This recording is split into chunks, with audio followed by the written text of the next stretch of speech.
estábamos conversando un poco sobre un poco la construcción de los escenarios como un instrumento importante de la planeación estratégica, ¿no? Habíamos señalado nosotros que, dado que es un instrumento de la planificación estratégica, la construcción de escenarios, la idea es que esto se construya a partir de la visión que se tiene a largo plazo de la situación que se quiere cambiar, ¿no? Entonces, esta visión a futuro, ¿no?, de largo aliento, importante en el desarrollo, implica también dentro del proceso elementos importantes de los procesos participativos, de reflexión, debate sobre los futuros deseables y también sobre los medios que van a utilizar para lograrse, ¿no? ¿Esto qué quiere decir?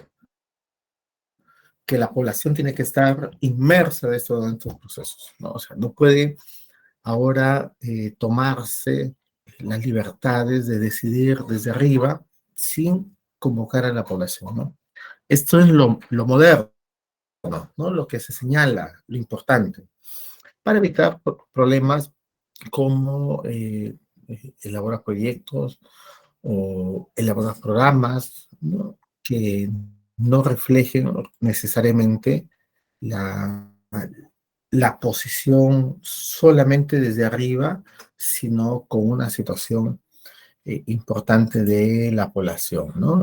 Su compañero Ordóñez, Humberto, señala, esa es una especie de gobernanza, ¿no? Como este concepto, ¿no?, en la que la población participa en la toma de decisiones, ¿no?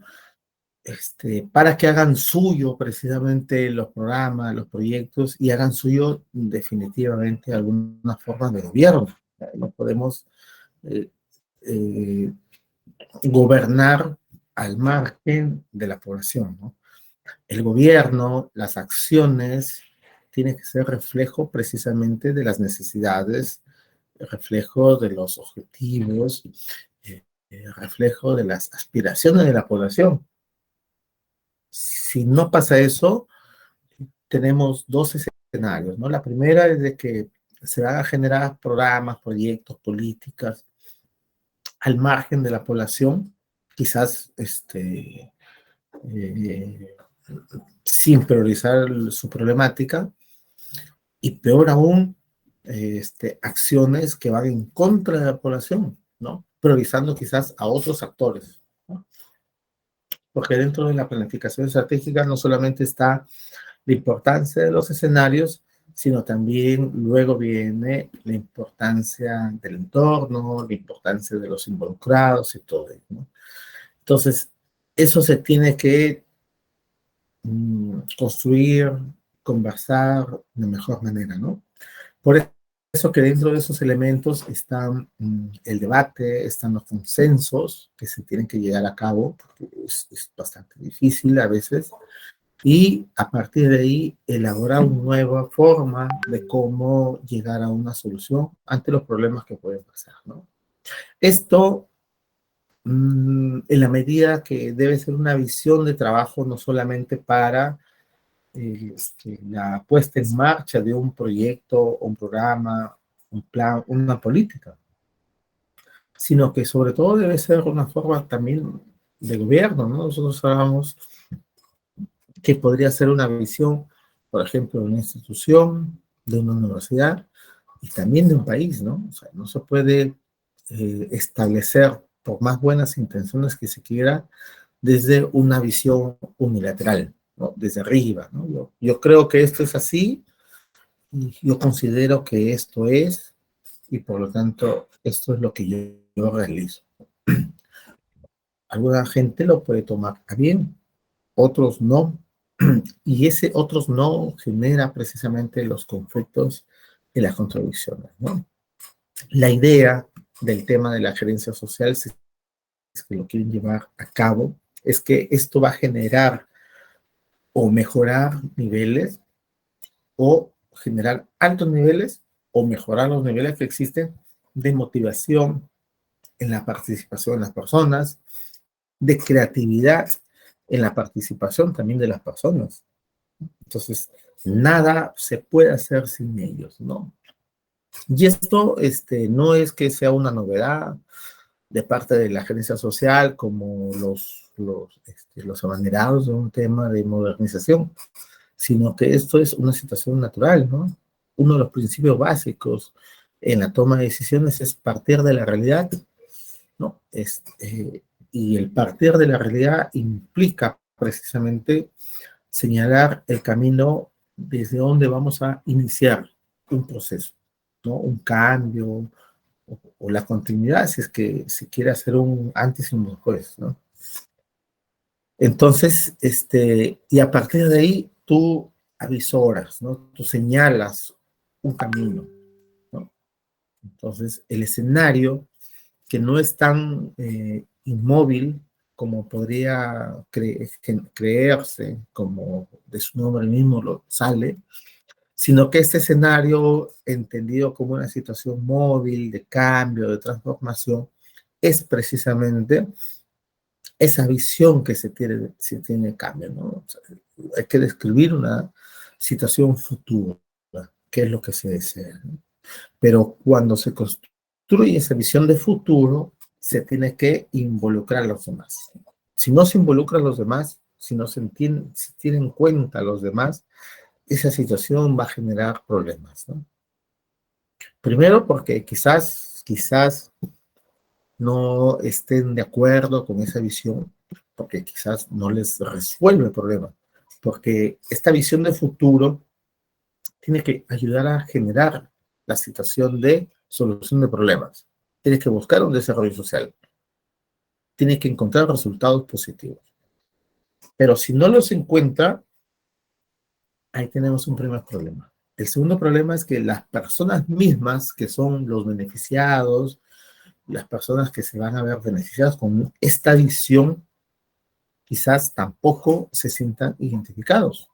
Entonces ahí tenemos un problema mayor, porque ya involucras a las personas que no son escuchados o se implementan programas, políticas que no los incluyen, ¿no? Entonces ahí tenemos un segundo conflicto, ¿no? Entonces, esta visión, bueno, esta estrategia, digamos, que plantea la gerencia social es precisamente recuperar, o sea, los tiempos perdidos, aprovechar los nuevos elementos y poder construir conjuntamente con la población una situación deseada mejor, ¿no? Esto no es nuevo, como les decía, se ha señalado antes con distintas formas. Ahora se agregan metodologías que permitan la participación, pero esto no es una situación nada novedosa, ¿no?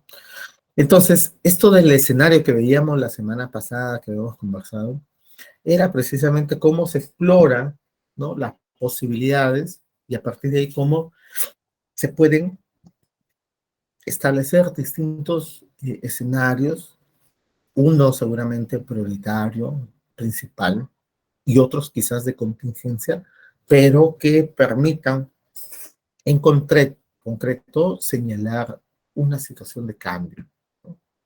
Por eso que la gerencia social implica eso, ¿no? Ayudar metodológicamente, teóricamente, técnicamente al tema de desarrollo social, que eso es la visión, ¿no? Entonces, la idea es que este trabajo en equipo que se tiene que desarrollar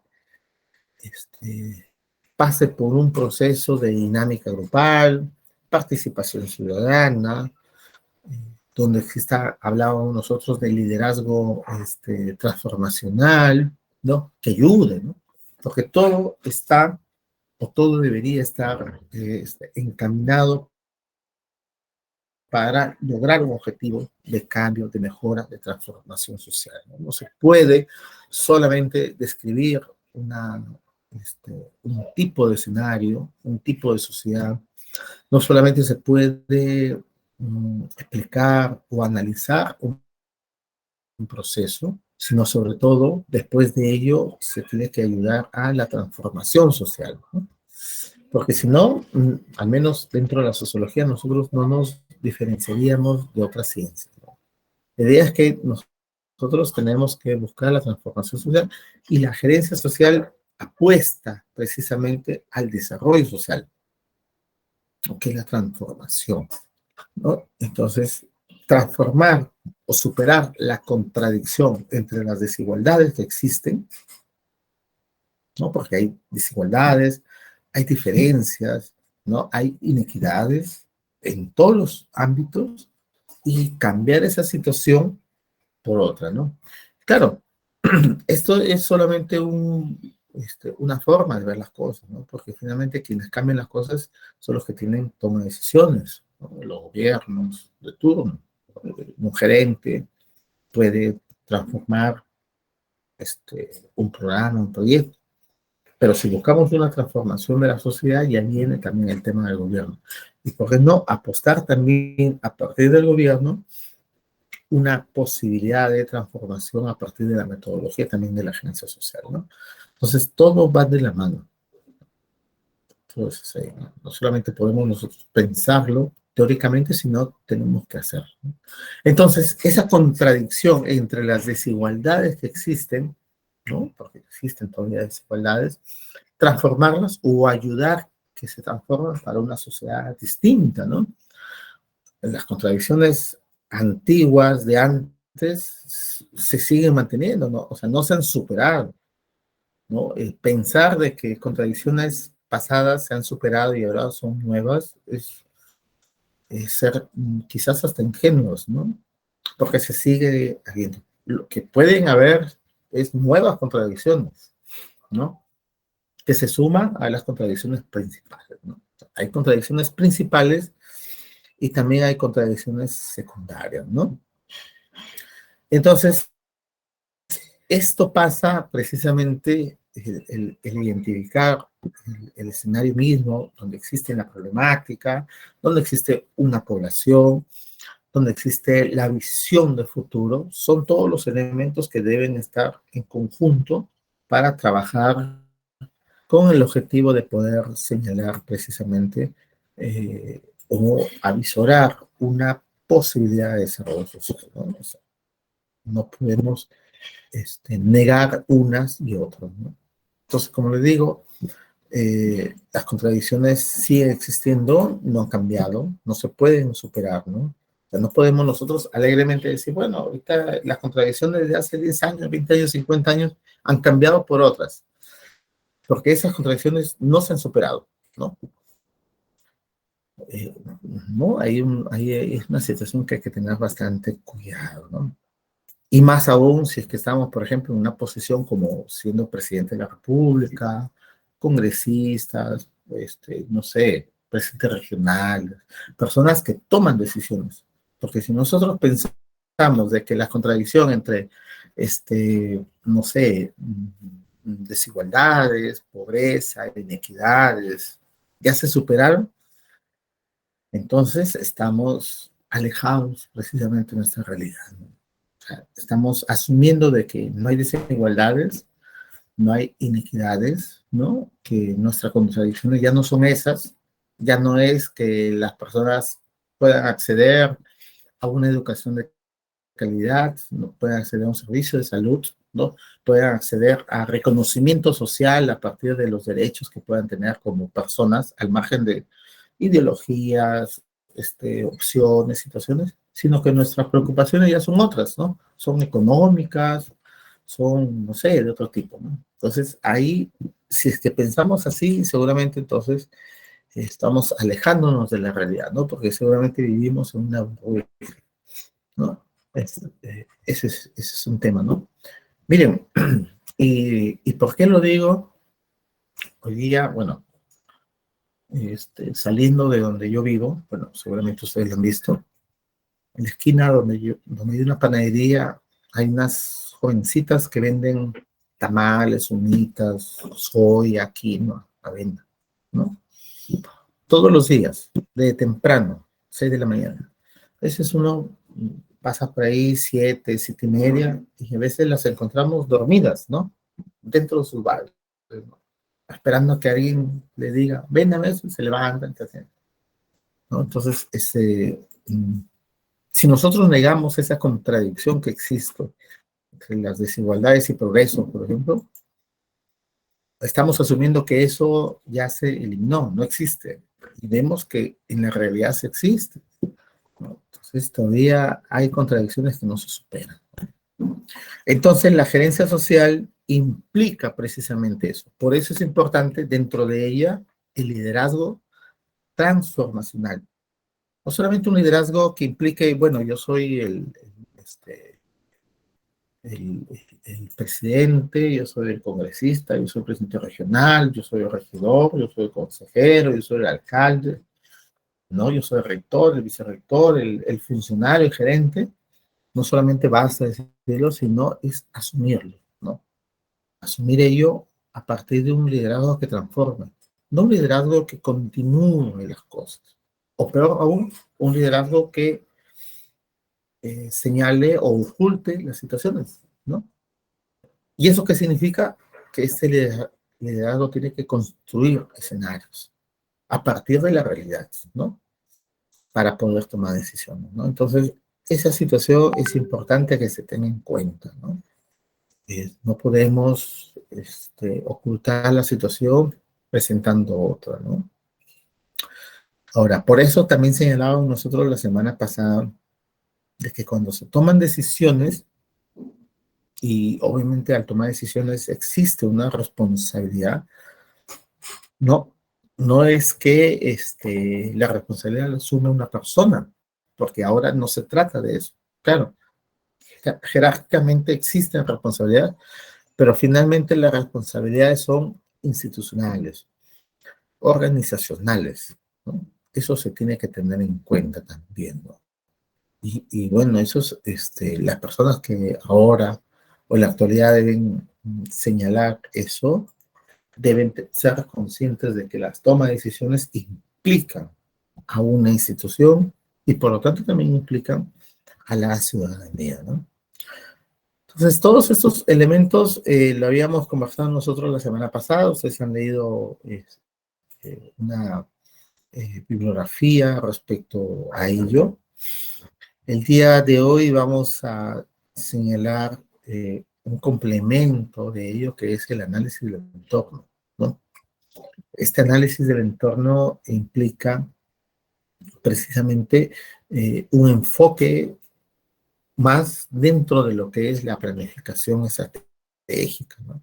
Entonces, también es una herramienta que permite que nosotros hagamos un análisis, ¿no?, de la situación, del contexto donde se van a desarrollar los proyectos, los programas, las políticas mismas, ¿no?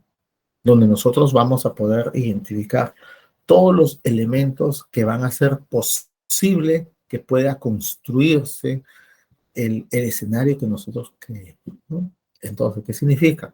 Vamos a ver las oportunidades, vamos a ver los riesgos, vamos a ver las potencialidades que se tienen precisamente para poder ejecutarse los programas, los proyectos con éxito y que puedan cumplir con lo que la sociedad requiere, ¿no?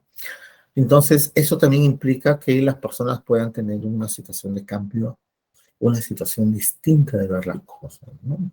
Entonces, el análisis del entorno implica también cómo nosotros podemos hacer una evaluación, un análisis de las incertidumbres, de las debilidades, de las amenazas que pueden existir en el momento y que a las finales puedan generar un impacto en la toma de decisiones, ¿no? Vamos a ver, ya. Entonces, todos estos elementos dentro de la planificación tienen que tomarse en cuenta, ¿no? Las personas, los beneficiarios, los involucrados y ahora mismo el entorno, ¿no? Entonces, para eso se tiene que conocer, para que se plantee qué estrategias o qué nuevas estrategias de gestión se puedan requerir, ¿no? Entonces, este tema del análisis de entorno es importante porque va a permitir que nosotros comprendamos de mejor manera nuestro contexto, ¿no? Todos los elementos sociales, económicos, políticos, sociales, culturales, es decir, conocer a las personas, conocer su comportamiento, conocer también con quiénes coordinan, con quiénes se sienten más a gusto, ¿no? Este, para poder determinar qué tipo de acción o actividades nosotros podemos hacer, ¿no? ¿No? Entonces, en el desarrollo de la gerencia social, esta, este instrumento, esa herramienta, ayuda para comprender la realidad donde se va a intervenir, ¿no? Y a partir de ahí, de esa comprensión, poder hacer ajustes de las acciones que nosotros podamos desarrollar, ¿no? La idea siempre pensando en que esto va a permitir mejorar la atención a las demandas de la población, incluso a partir de contextos diferentes, de contextos que están cambiando seguramente, ¿no? Entonces, este análisis de entorno, ustedes han leído en la lectura, y por eso vamos a conversar sobre ello, es parte de este proceso de planificación, es parte de, les decía, de cómo se construyen también los escenarios, ¿no?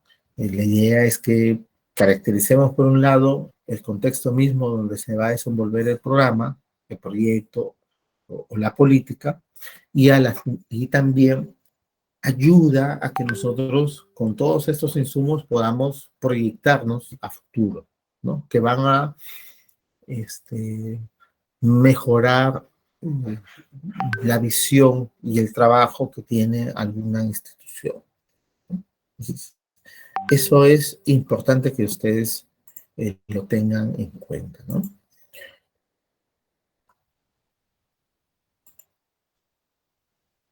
Bien, estoy revisando el aula en estos momentos. Mm,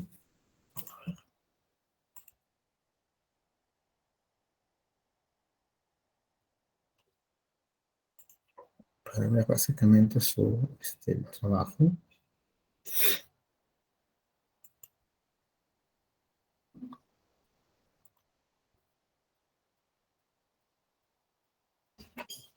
Bien, el tema de análisis de los...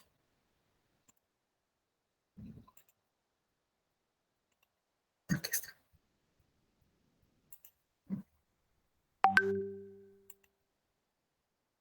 Bien, el tema del análisis de los involucrados, ¿no? Entonces, les decía,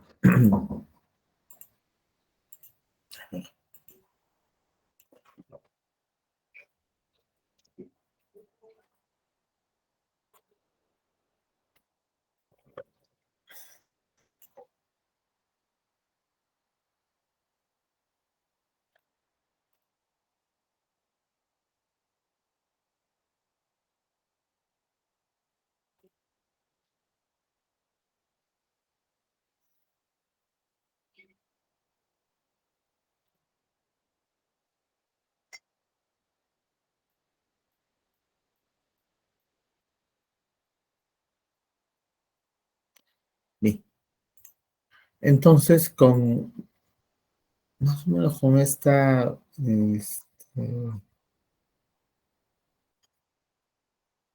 introducción, si es que hay alguien que quiera participar, lo pueden hacer, ¿no?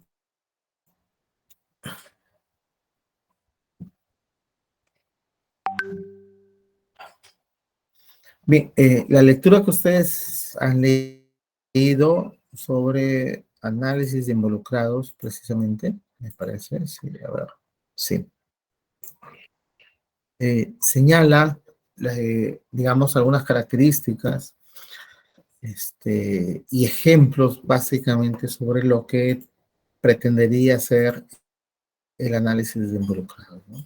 La idea cómo nosotros podemos ir identificando, ¿no?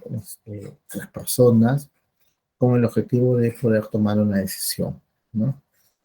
La idea es que podamos identificar un espacio donde se va a desarrollar un espacio, un lugar, un área de influencia, y podamos nosotros señalar quiénes son las personas de interés del programa, del proyecto, de la política, para poder caracterizarlos, ¿no? Es decir, de qué forma podemos señalar las características de ellos para ver también cómo ellos van a ayudar al desarrollo, al crecimiento del programa, pero también quizás cómo pueden influir en el fracaso mismo, ¿no?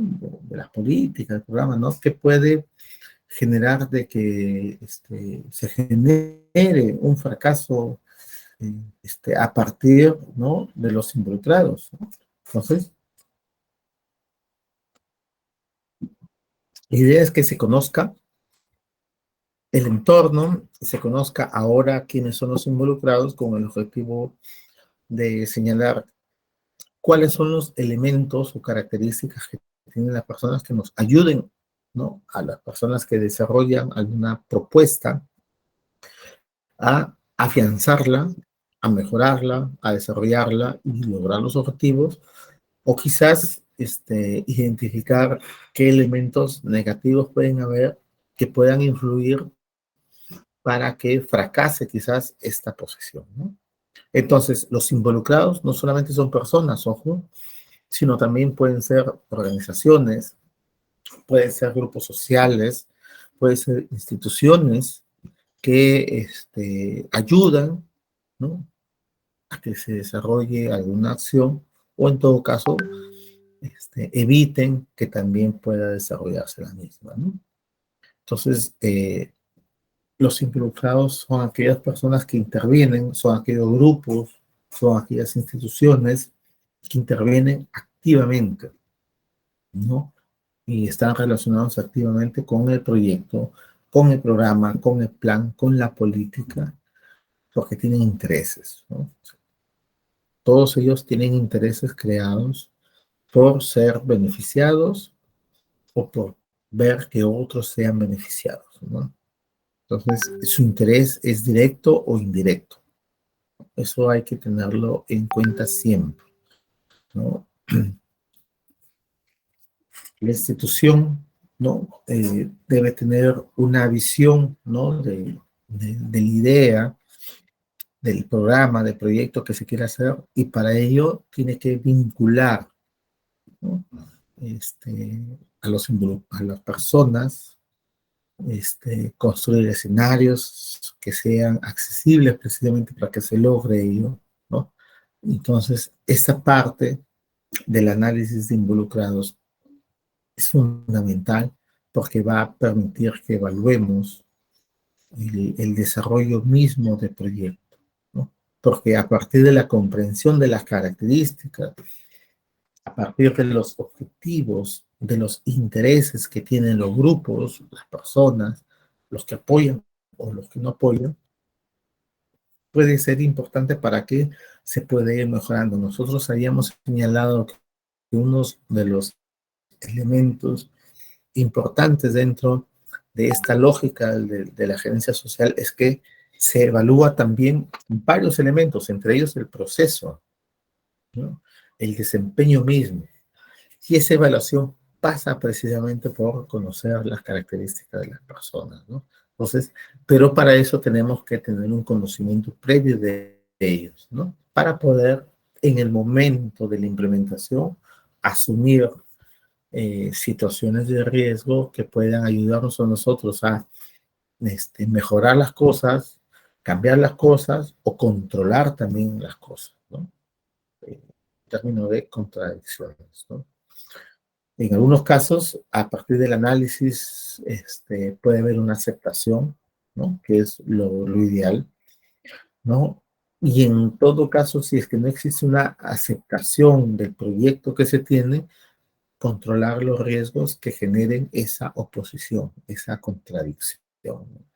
Por eso se habla de que la planeación de una intervención tiene que ser a partir de una situación participativa, ¿no?, de conversar con diferentes actores, posiciones, ideas, ¿no?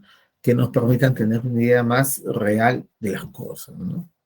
Mapear de mejor manera las situaciones con el objetivo de poder presentar una propuesta que involucre a la mayoría de las personas, ¿no? Y que se aproxime realmente a la realidad que nosotros queremos intervenir, ¿no? Entonces, bajo esa lógica, sí, Hernando. Sí, profesor, buenas tardes. Profesor, ¿puedo intervenir? Claro. Ya. Bien, ¿no?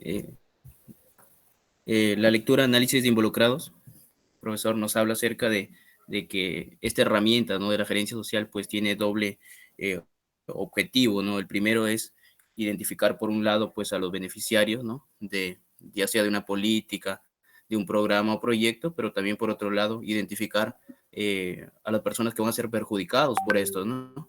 Y me recuerda mucho, profesor, yo participé, ¿no?, en el programa subsectorial de irrigación, ¿no?, más conocido como el proyecto Las Delicias, ¿no? Formaba parte del equipo técnico de aplicar una encuesta, ¿no?, socioeconómica y agroeconómica, ¿no? Y recuerdo de que, ¿en qué consistía este proyecto, no? Pues era que iban a construir una represa en Saña, ¿no? Y decían que iba a beneficiar, pues, a 5 distritos, ¿no? Como eran Lagunas, Saña, Cayaltino, Arica y Oyotún. Pero lo que pasa de que al momento de que nosotros estábamos aplicando esta encuesta, resulta de que los campesinos, ¿no? Porque nos estamos guiando en base a un padrón de beneficiarios, ¿no? Que era de la Comisión de Regantes, si no me equivoco, y íbamos y encuestábamos, ¿no? Pero ¿qué pasaba, no? Que en estos distritos como Laguna, Saña, Cayaltino y Arica, cuando nosotros aplicábamos esta encuesta, ellos estaban de acuerdo, ¿no? Porque nos decían de que ellos solo, digamos, que cultivaban una vez al año, ¿no? ¿Por qué? Porque no había agua durante todo el lapso de ese año, ¿no? Entonces, para ellos digamos, era fundamental este proyecto, ¿no? Pero un dato interesante, ¿no?, era de que cuando nosotros fuimos a encuestar a Oyotún, las personas, digamos, se oponían a este proyecto. ¿Por qué? Porque decían de que ellos, digamos, de que regaban de agua directo de este río y ellos no pagaban por esta agua.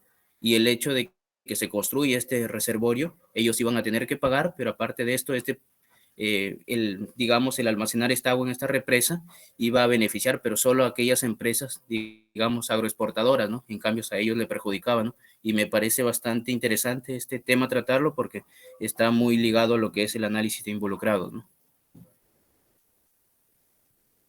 Sí, correcto, es cierto.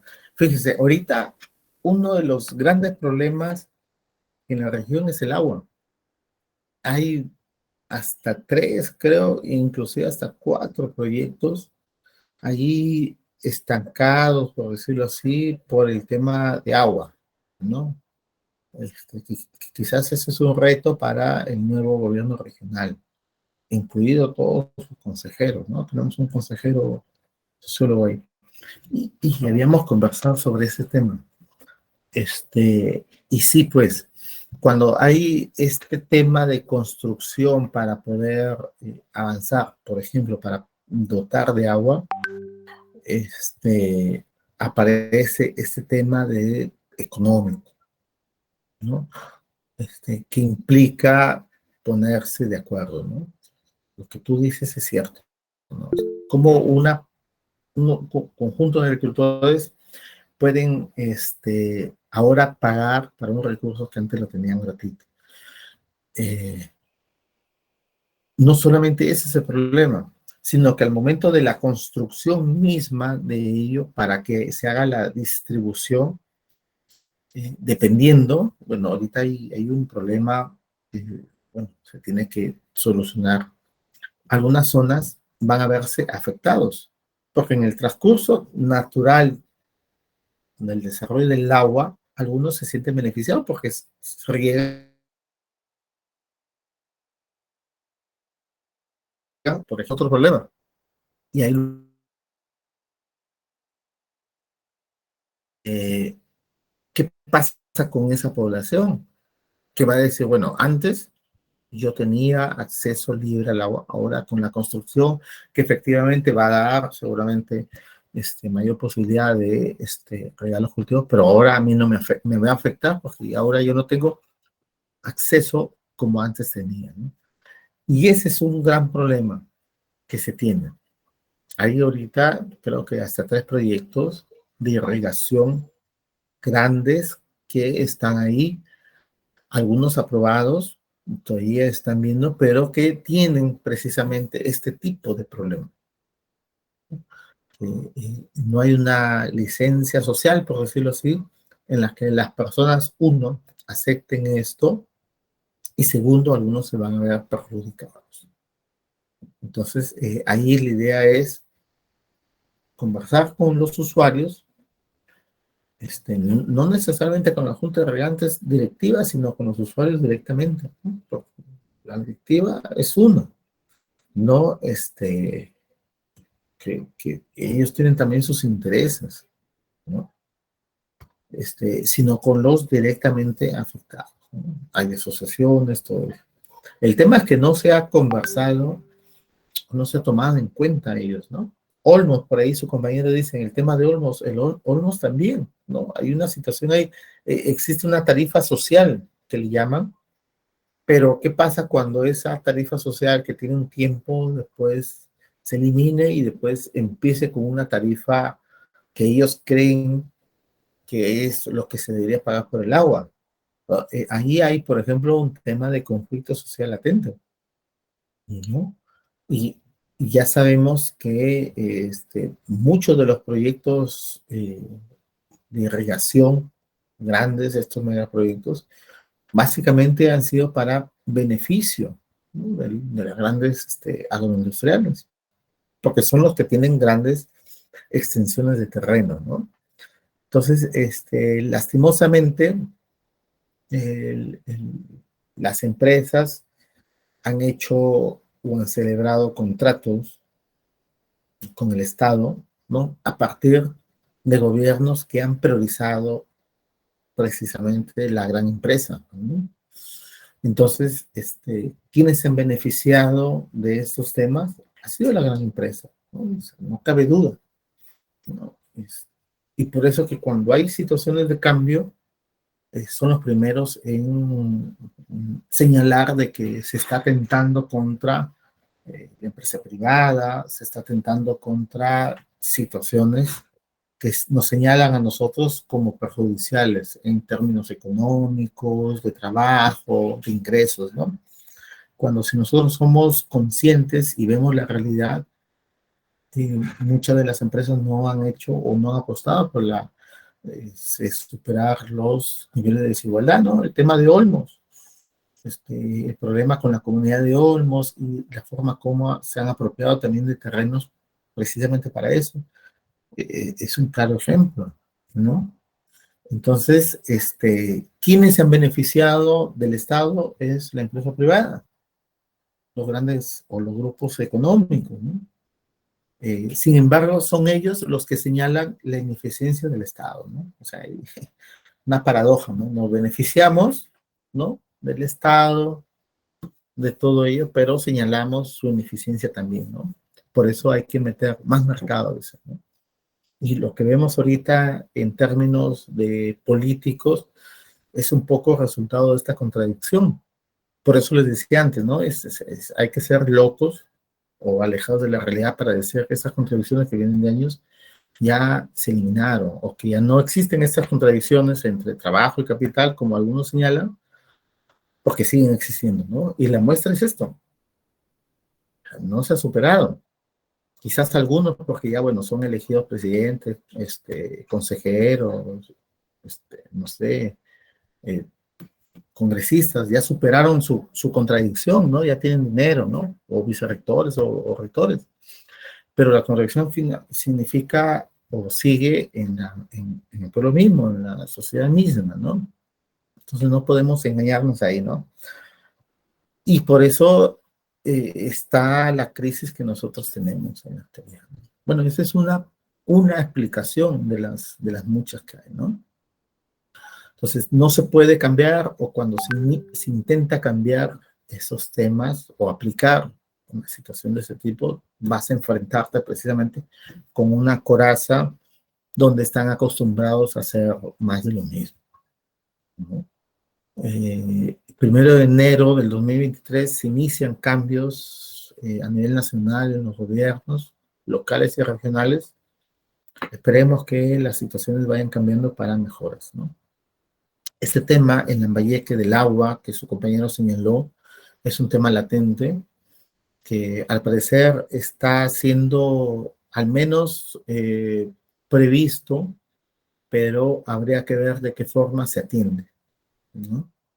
Entonces se tiene que hacer una convocatoria más amplia para poder llegar a una solución, precisamente con lugares donde no tienen agua y precisamente donde lugares donde existen proyectos, porque hay, como les dije, hay 3 proyectos en la región para dotar de agua en varios lugares, pero que no afecten precisamente el tema económico de la población, ¿no?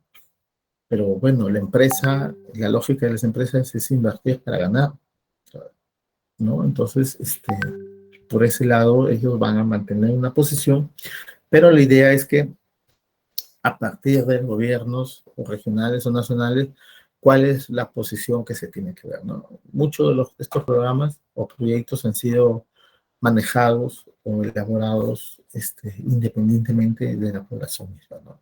Entonces, son problemas latentes que quedan ahí, que en cualquier momento se activan, ¿no? ¿No?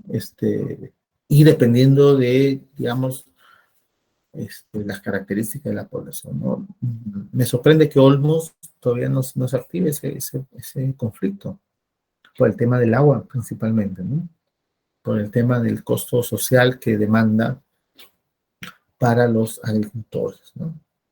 Y como dice quizás su compañero, como son agroexportadoras, quizás no se vean muy afectados, pero va a haber un momento que los pequeños agricultores sí lo van a hacer, ¿no?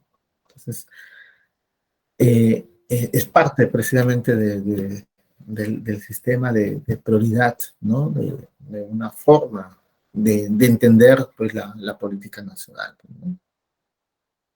Jesús, hola. Sí, profesor. Bueno, justamente yo le comenté ese el tema de Olmos. Estuve en las vacaciones, estuve por esas zonas.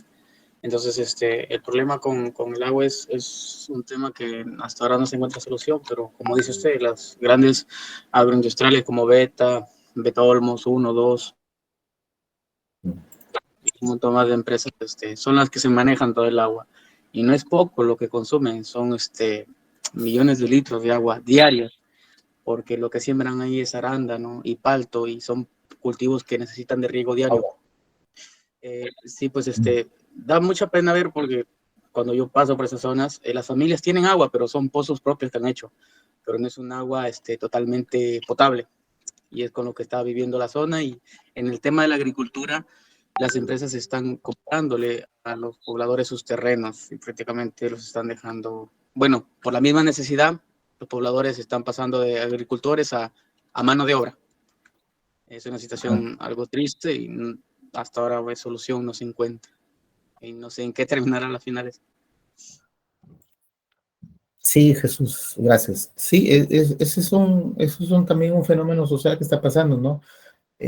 La proletarización de los agricultores.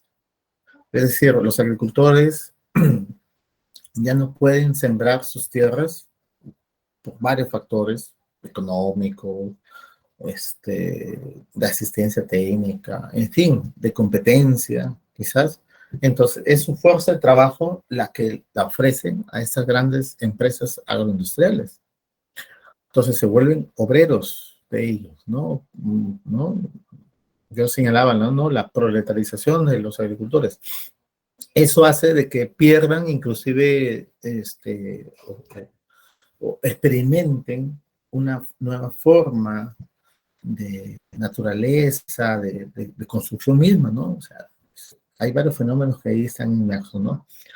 Y sabemos, los que conocemos, más o menos, cómo es el tema del sueldo y los horarios en estas agroindustriales, pues, ¿no? son horarios extensos, jornadas largas y sueldos pues muy pequeños, ¿no?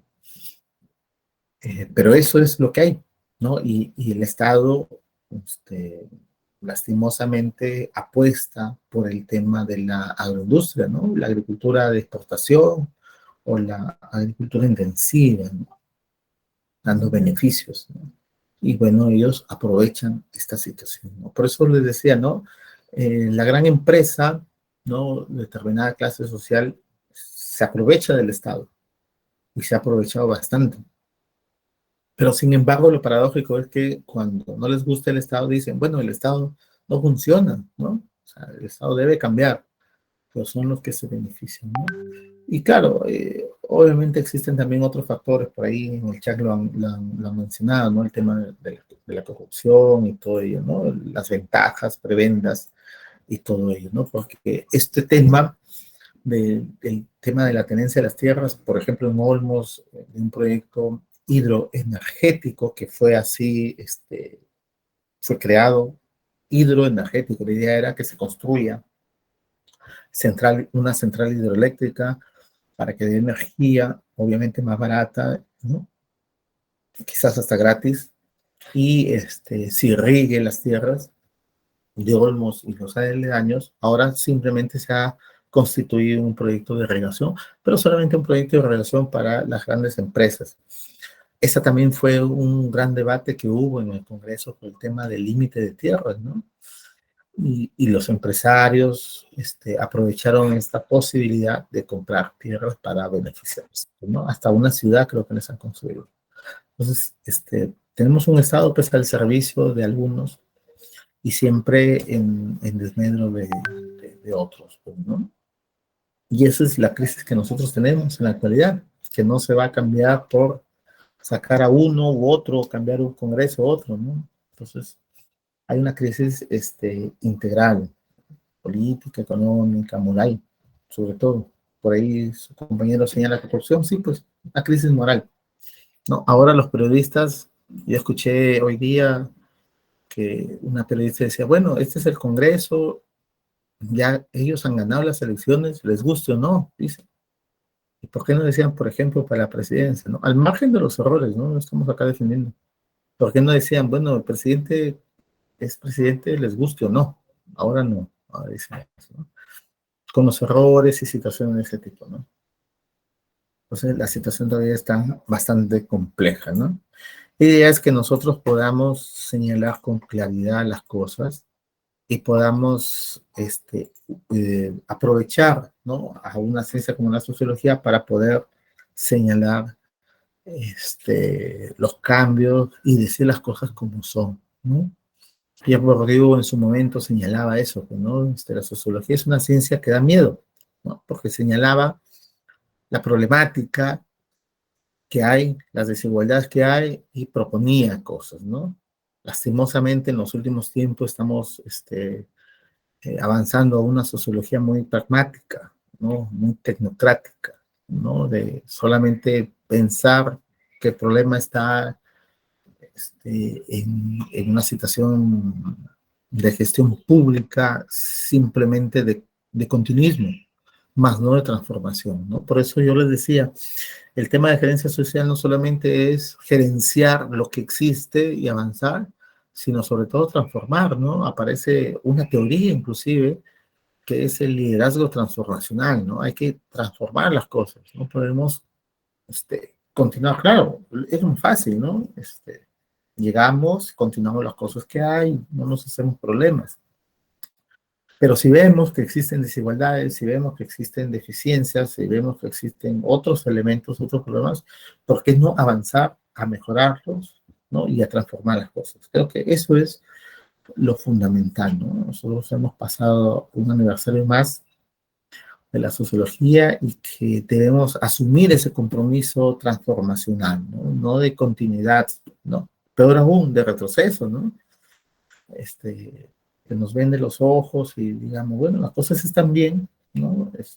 Avancemos, ¿no? Las cosas no están bien, para ninguna carrera inclusive, ¿no? No solamente la sociología, pero somos una de las carreras que debemos señalar las cosas. y decir las cosas tal cual son, ¿no? En blanco y negro, como decían antes, ahora ya han cambiado un poco, pues, cuando están en el gobierno, pero hay que decir las cosas como son, ¿no? Entonces, por eso es importante la gerencia social, que se inició como una metodología, ¿no? Porque así empieza, una metodología que permite mejorar los procesos de proyección para programas sociales a una teorización que vaya más allá de ello, ¿no? Que permita hacer un análisis más concreto, ¿no? Análisis concreto, análisis de la realidad para poder avisorar escenarios futuros de cambio, de mejora, ¿no? Esa es la situación, ¿no? Y hay muchos colegas de ustedes, sociólogos, que están entrando en una lógica importante dentro de la gestión pública de transformación, ¿no? Importante, ¿no?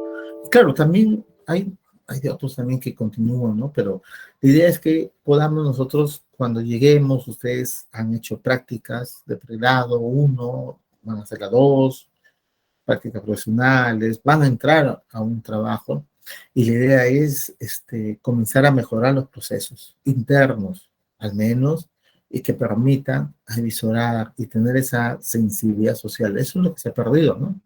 La sensibilidad social para poder mm, construir los escenarios que la gerencia social advirtió en su momento, ¿no? Que es la transformación social, que es el desarrollo social, que es el bien común, que es básicamente lo que se busca, ¿no? No más instituciones que sean repetidoras o continuadoras de situaciones que no están ayudando a mejorar, sino instituciones de cambio, organizaciones de cambio, gestiones de cambio que permitan, bajo su contexto, ¿no? Mejorar, ¿no? Porque a veces creemos que utilizamos una plantilla y la plantilla es para todo, ¿no? Miren, la SUNEDU está esta semana, creo, ¿no? Van a entrar a las aulas, no sé si por ahí alguien de la SUNEDU en estos momentos, pero la SUNEDU utiliza una plantilla, ¿no? Entonces dice, bueno, vamos a ir a la Pedro Regallo, bueno, esta es la plantilla que así debe ser.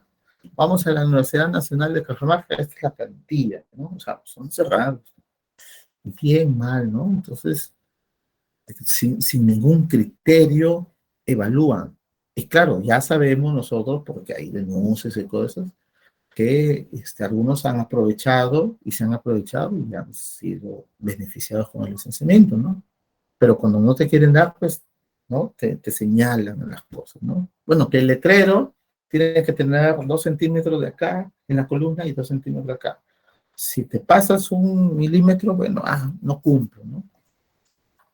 Fíjese lo que están exigiendo ahorita, ¿no? En una oficina, ahí está un escritorio, y en el escritorio tienes que poner un papelito que diga escritorio, ¿no? Ahí está la librería, un pequeño librería, ¿no?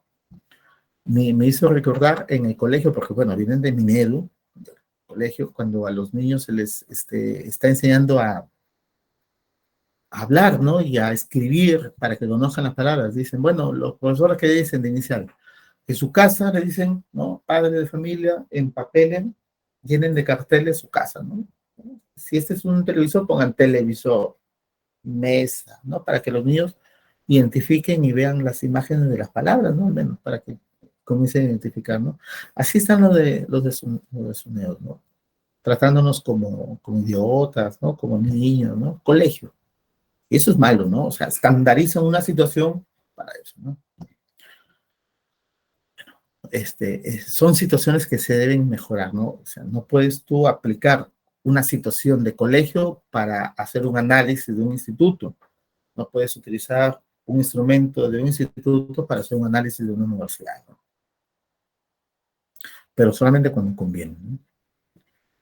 O sea, se necesitan cambios, ¿no? Bien.